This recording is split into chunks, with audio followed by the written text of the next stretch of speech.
man, your speech, can we get a copy of that? And he says, well, no, I just wrote some scribblings on a piece of paper. But what you said was so profound. Dr. King, you should write a book on that speech that you just gave. And he said, you know what, I'll think about that. Now, Martin Luther King did write a book on the speech that he gave to do in 1958. You know what it's called, man? You need to go ahead and get a copy of it. It's called The Measure of a Man. Don't you have everything that you need in order to be a man? And what do we know about manhood? Manhood ain't got nothing to do with the size of your muscle. I got to get all on my chest. That ain't manhood. Manhood ain't got nothing to do with how deep, how much bass you got in your voice. Manhood doesn't matter how hard your hand is. That's not manhood. When the Lord wants to take the true measure of a man, he doesn't put it around the shoulders. He puts a tape measure around the heart. And we made a big mistake about our man. The whole generation, young brothers, I think got as flight as that they were man. It only takes a few good brothers, fellas. And I love you so much to see that you would take time out of your schedule on Friday, on a Saturday to be here. Only takes a few good brothers. All grown up, ain't afraid of nothing, brother. Cut the TV off, let's talk, brother. Put the video game down, read a book, brother.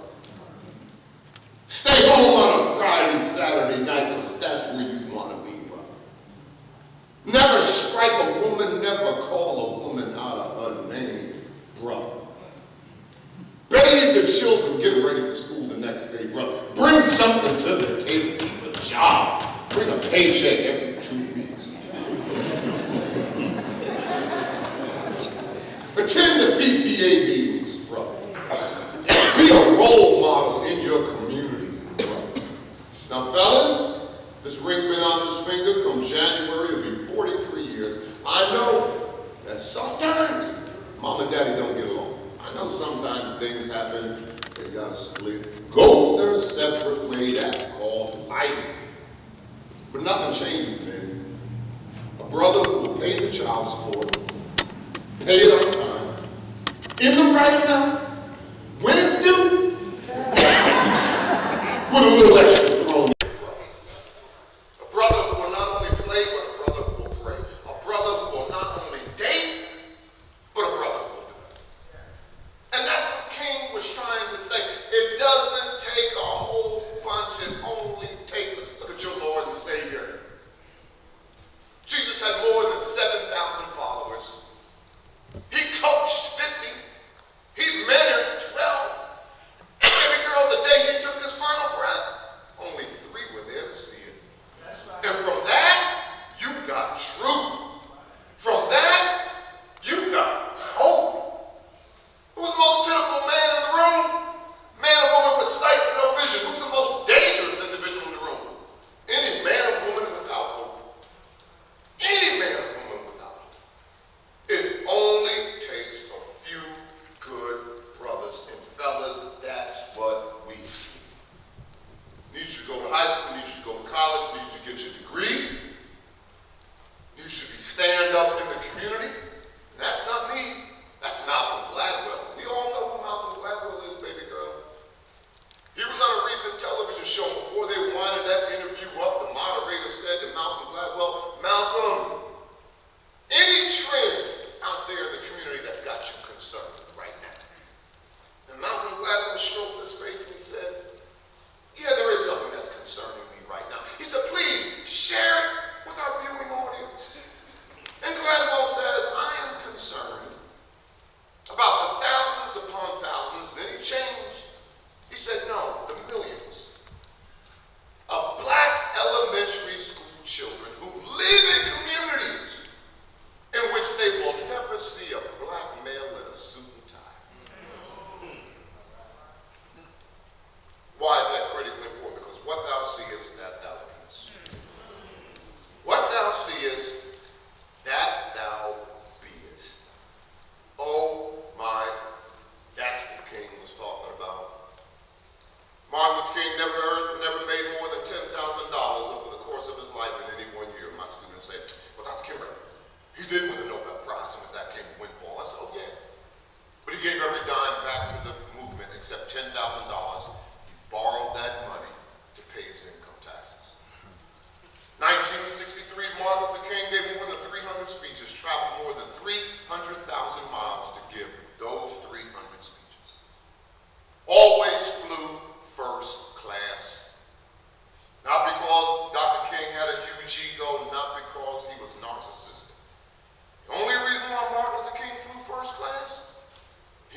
talk about you don't know if you'll be able to come back here next semester because mama can't find tuition. You don't know where you're going to eat your meal because you can't pay for food plan. You don't even know how you're going to go ahead and get a plane ticket. You probably have to get on a trailway bus to go from Atlanta all the way back to LA. You don't know how you're going to pass calculus. You can't stand accounting. You're just no good with numbers. And Lord knows you don't even know how you're going to pass my class. You look at that number 30. I said, Dr. Kimbro, what's so magic about the number 30?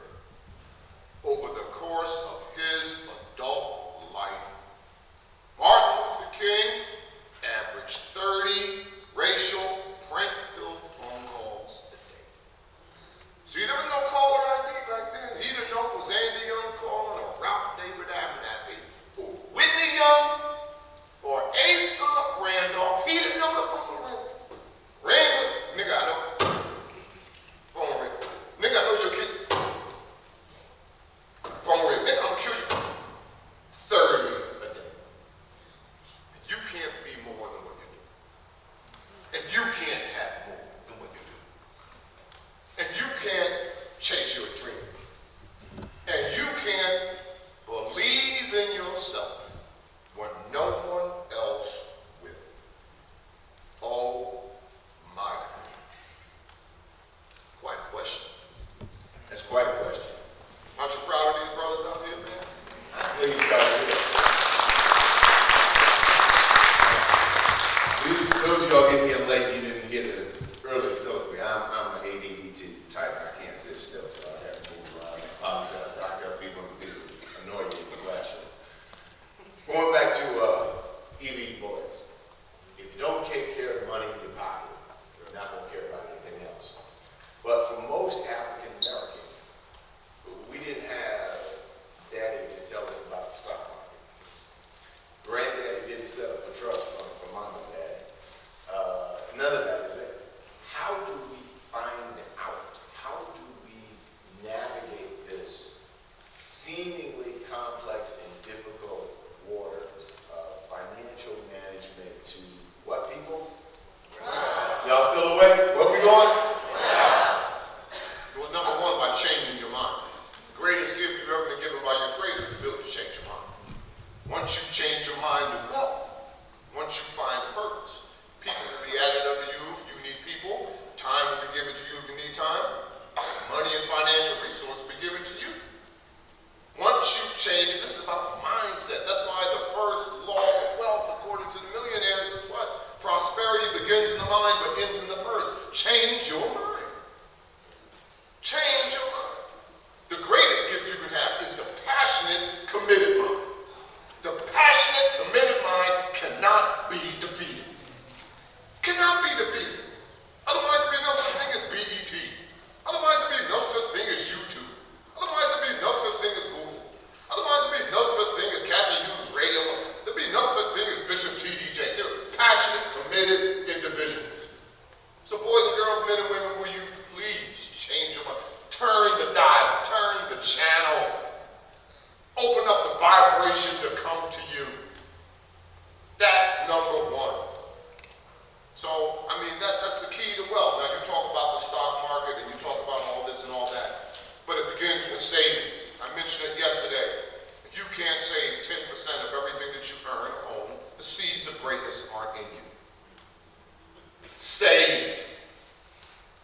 75 hours a week.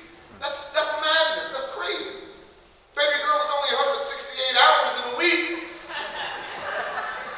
So if you're working 40 to 60, now you're down to 100 and another 175 hours in front of that too. You know what you're telling the world? You're telling the world that you are serious about not being serious. You are serious about not being serious. So look at your habits. I mean, black males, you are 6% of the population. You buy 1 out of 5 shoes that Nike manufactures. You buy 1 out of 5. Right now, you've got 21 different variations of the LeBron James shoe. And I don't know how many Air Jordans. Black females, you're 6% of the population. You buy 27% of all shoes and cologne in the United States. No one uses more cell phone minutes than black females 13 to 19 years old. Now, I have no problem with that. I don't. It's your money. You do whatever you want. But if Nike would go under, if you stop buying the shoes, then I gotta have some kids in my classroom on full rides of Nike scholarships. Ladies, if you buy 27% of cologne or those red bottom shoes, I gotta have some kids in my classroom on Baker shoe scholarships or Nordstrom shoe scholarships, whatever. Every other group does that. It's called leverage. I mean, you gotta go to knock on Phil Knight's door night and say, Phil, put your check on the way, brother. We ain't talking money. We talking commitment. I mean, look at it. African Americans are 8 times more likely to buy a BMW. And BMW won't even advertise in your magazines. I mean, you'll break your neck to buy a St. John outfit. But let AKA and Delta Sigma Theta have their national conventions and St. John won't even be a sponsor. Well, who do you think buying these St. John outfits, girl? It's called leverage. No one wants to look foolish. No one. So it's what you do with your money. We are 12% of the population. We buy 35% of all salt, toothpaste, pasta, Pampers, household detergents. No one wants to look foolish. So it's not the money, it's what we do with our money. How do we as a group of people become wiser and more powerful with our resources of money and financial leverage with corporations? Well, again, it starts with the wealth consciousness. It starts with our wealth consciousness. We've got 72 to 74,000 black churches in the United States. Okay?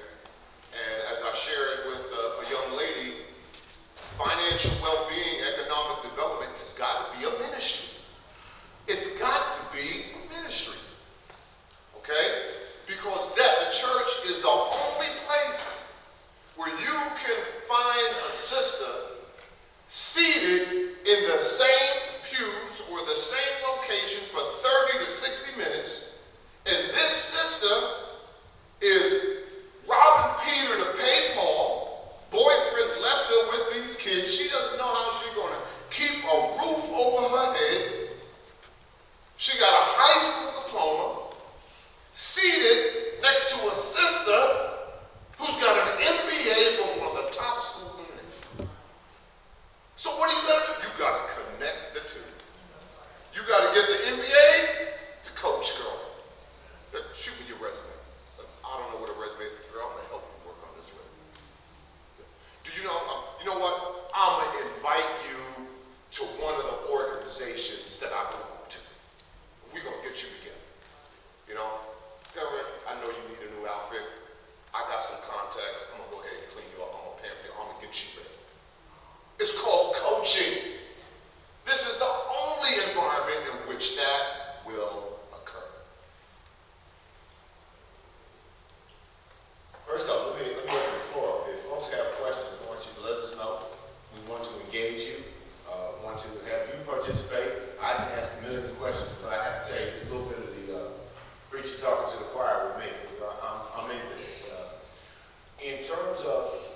people taking that next step, starting a business, starting entrepreneurship. It's daunting.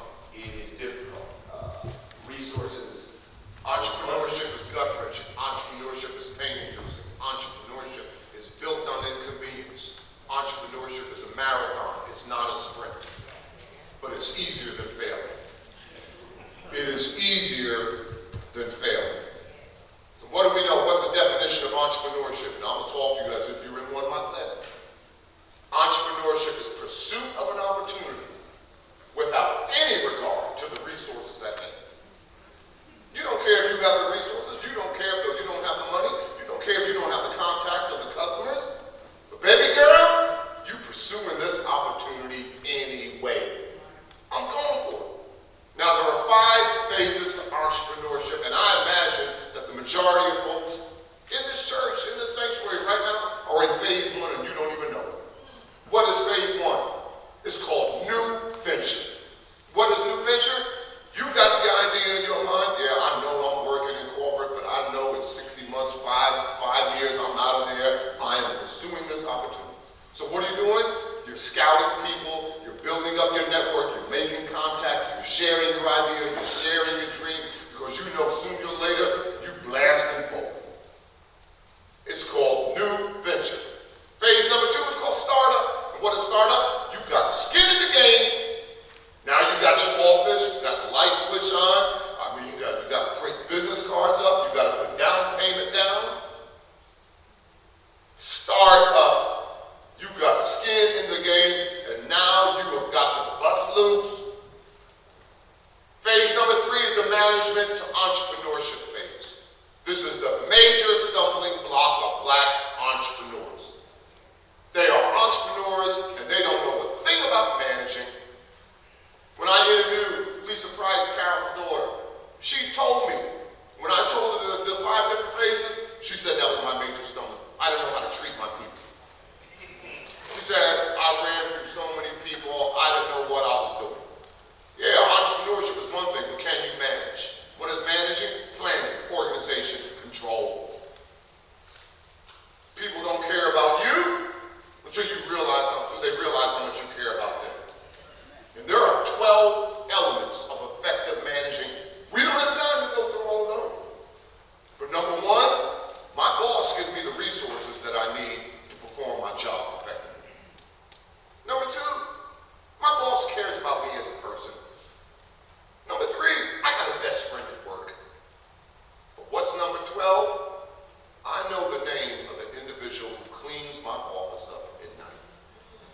John Hill. Dr. Kimbro, who in the world is John Hill? He's the individual who cleans my office up. Phase number 4, management to leadership. You got to build the leadership up in your team. You and your wife take 2 months off. You go to the Bahamas, you go to Barbados, blah, blah, blah. When you come back, your business is still humming.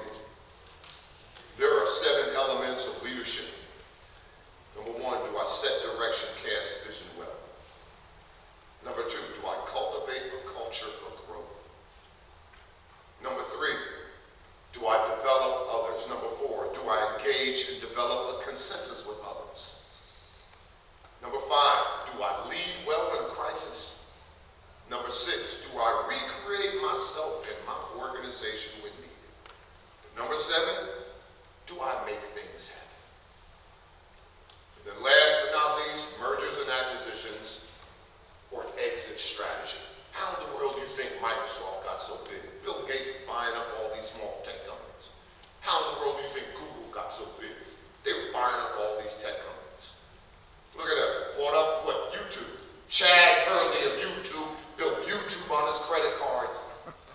Doggone it, darn near went broke. A year and a half later, sells it to Google 1.6 billion. Sergey Brin and Larry Page of Google, they couldn't even write code. 2 PhD candidates at Stanford. They meet a guy by the name of Scott Hansen, a programmer who could write code. He said, we're coming up on a new search engine. Could you go ahead and write the code for us? He said, okay, we can't pay you, but we'll give you stock options. Less than 5 years later, Scott Hansen sells his stock options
said, you're going to start a record label, right? He said, yeah.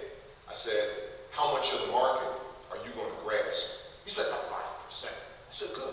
And I said, well, where's your exit strategy? He said, I don't have it.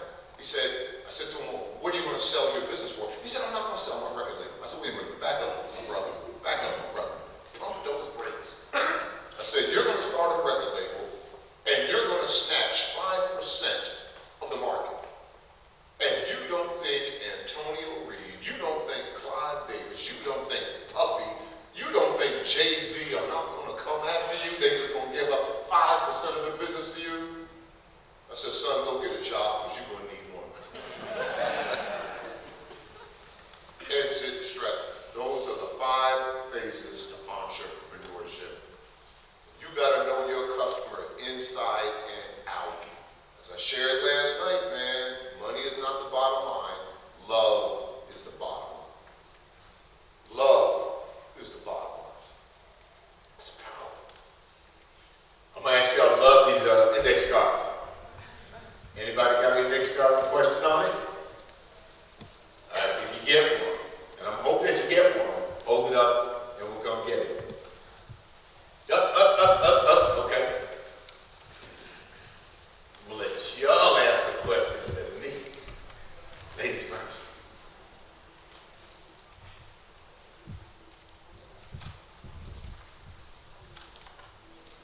Don't be shy.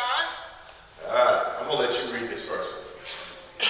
Go ahead. Okay, my first question is where can you go in addition to the Bible in order to find the laws?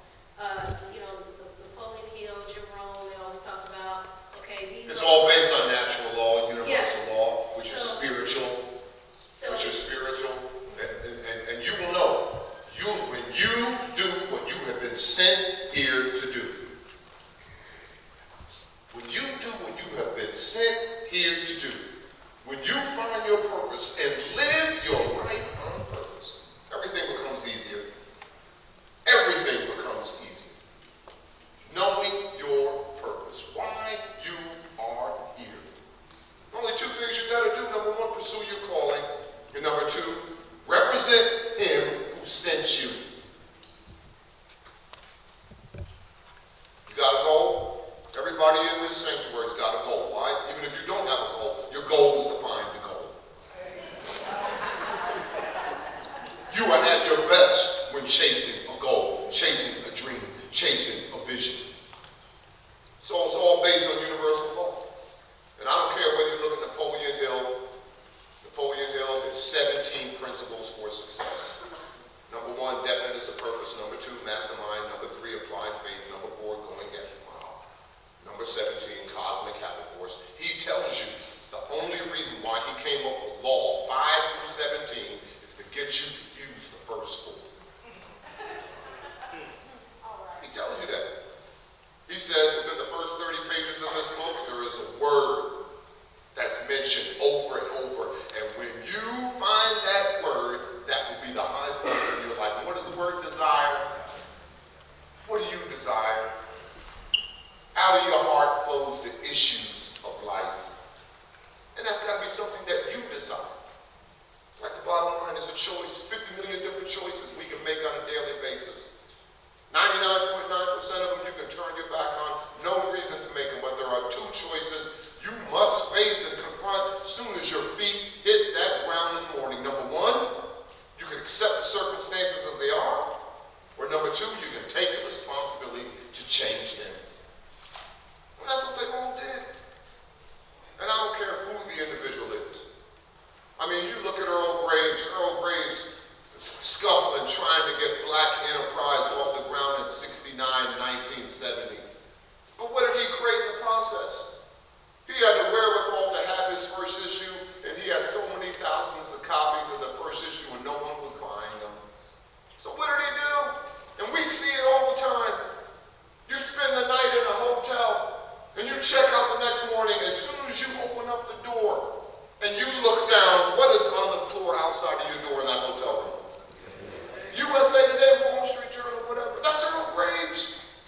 He had all these Black enterprise copies in 1969, had no way to distribute them. He and his son sneak into a local hotel, drop them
something in college like filmmaking. Now, as a person who worked in TV, I can tell you, most people that go to school for radio, TV, film, they never make those jobs. They end up in marketing departments, public relations departments, human resources, or whatever. So I'm going to take this question and change it a little bit. How do you get beyond the difficulties of doing things that you have to do, and how do you take on those very challenging things that are very difficult in life, whether it's making a movie, becoming a filmmaker, or being an entrepreneur, or being a doctor, or all of those other very difficult challenges? How do we get beyond that? How do we reach that? That's the definition of character. Let your light so shine. See, that's character. And what is character? Do what you have to do when you know that you have to do it, whether you want to or not. Do what you have to do when you know that you have to do it, whether you want to or not. Here I am in the second year of Think and Grow with Your Black Choice, 7-year journey. I was a pharmaceutical sales rep pulling down, what, $55,000 a year? Maybe we're going back to what, late 1980s, mid-1980s?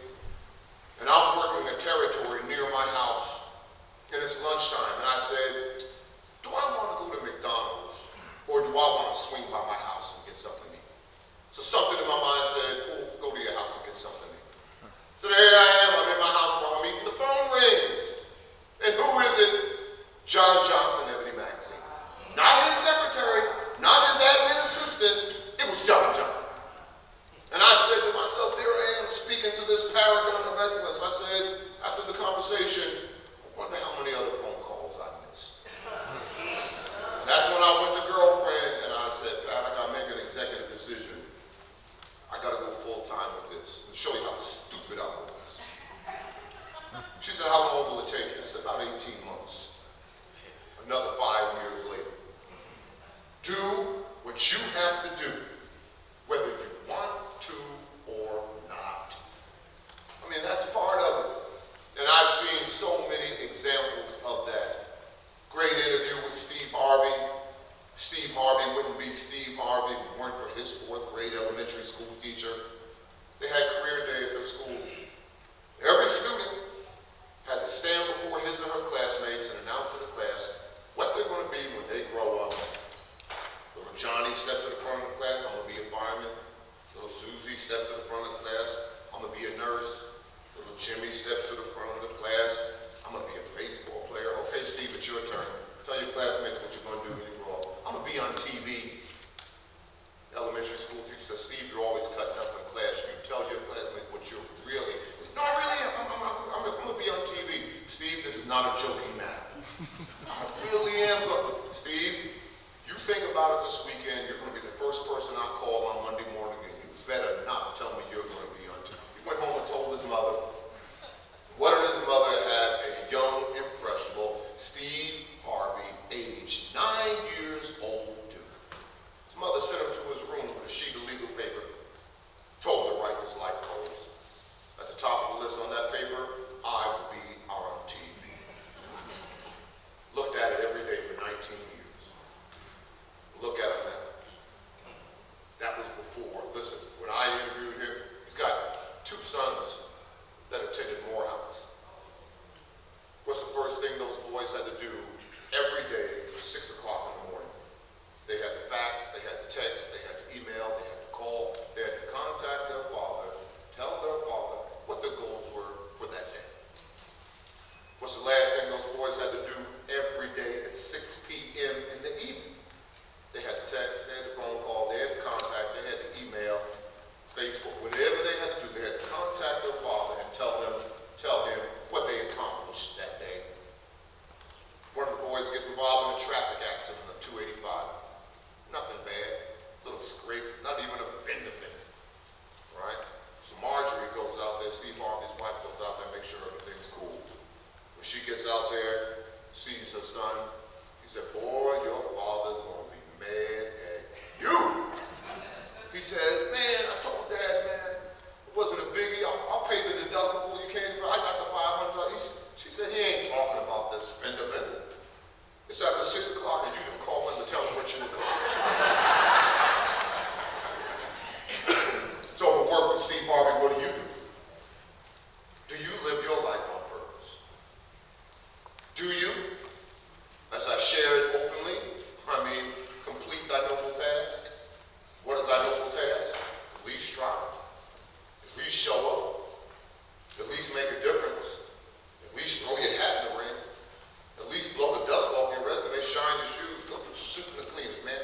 present them when you go on there, hey, fill out the application, you just might get.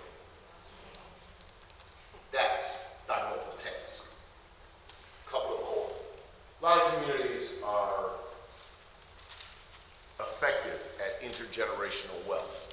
African American community is not always so.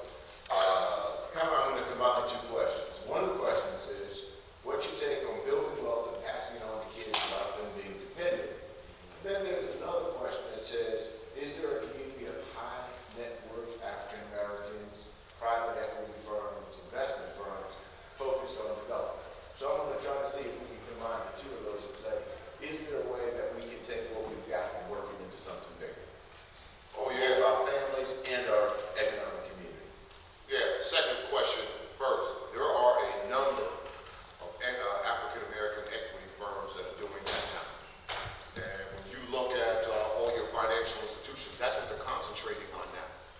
I mean, I got phone calls, I've had lunches with everybody from Wells Fargo, Regions Bank, whatever. They are focusing in, on African American, affluent African Americans. Now, it all depends on what you call affluent, okay? If you are in the top 5%, first of all, let me say this. When you look at every ethnic group in this country, when you get to the top 5% of that ethnic group, those are the wealth creators. That's the entrepreneurial wealth generation class. I don't care whether you go to Asians, I don't care whether you go to Hispanics, I don't care whether, white American, whatever. When you get to the top 5%, that's the entrepreneurial wealth building class. Not so with Black America. Forget the top 5%, forget the top 1%, you gotta go to 1/10 of 1%. If you earn $150,000 a year and you're African American, you're in the top 5% of your race. If you earn $250,000 and you're African American, you are in the top 1% of your race. And you look at white Americans, all right, you earn $250,000 and you're in the top 1% of your race. In order to be in the top 1% of white America, that's minimum $3 million. So you can see how skewed, you can see how bifurcated, you can see how stratified it is. Now, in terms of passing that baton on to the next generation without making your children dependent, I asked that question, and so many said, I had folks say, I'm not going to leave them a dime. And I said, why then? I'm going to wipe them out. I would wipe them out mentally. Said, just the conversations that I have, just my countenance, just my being, just my training. I interviewed a guy, he owns a number of real estate in the Chicago area, okay, and in New York, okay. I want to say his net worth is anywhere between maybe 15, 25 million. And if you're right there in the Atlanta area, okay. He made his money in strip malls and everything. He has a son, has a daughter, okay. The daughter, she got married into grad school, getting on with her life, doing quite well. But the boy was trying to find his way, right? He started out, I want to say, University of Michigan, flunked out at University of Michigan. The father had to pull some strings to get him in Morehouse. He only lasted a year and a half in Morehouse. Really was having a tough time finding his way. So it resonated with the father. He says, I don't know what my boy's going to do. I'm going to give him $50,000. And I'm going to just see what he does. Maybe he's going to go out and get a car. Maybe he's going to buy some rims. Maybe he's going to go to try to start a DJ company. I'm going to just give him $50,000. See what he does. Well, he gave his son $50,000, right? And he didn't see his son for a while. They kept in contact, but they didn't see his son for like maybe 3 or 4 years. And then they finally connected one day. He said, Dad, man, it's been a while, man, blah, blah, blah. Pop, how's your real? Oh, I'm doing fine. Speaking of which, how are you doing? Well, Dad, remember those years ago you gave me $50,000? He said, yeah. He said, I took it and I invested in real estate and I bought several properties and this is what my portfolio looks like and blah, blah, blah. And he said, son, I'm proud of you, man. Come on, let's team up together. And his boy said, no, I want to do this independently. He said, that's the mindset of these individuals. So passing that baton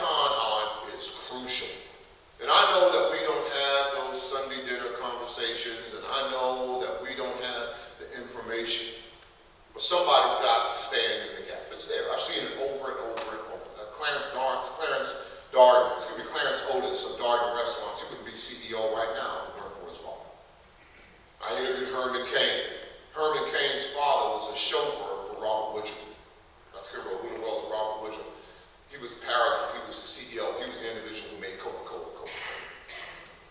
And while he was driving Robert Woodruff around Atlanta, picking him up at the airport, driving him to all his appointments, wasn't eavesdropping, he just overheard some of the conversation, and he would bring that message back to his son, Herman Cain. So we've got the information, and that's why I said, always resort, your default, law number one, information. You've got to narrow your zone of ignorance. You've got to reduce the ratio. Dr. Kimbro, what ratio are you talking about? The E to E ratio. That education to entertainment ratio. If I close my eyes and I grab the average American right now, that E to E ratio is 50 to 1.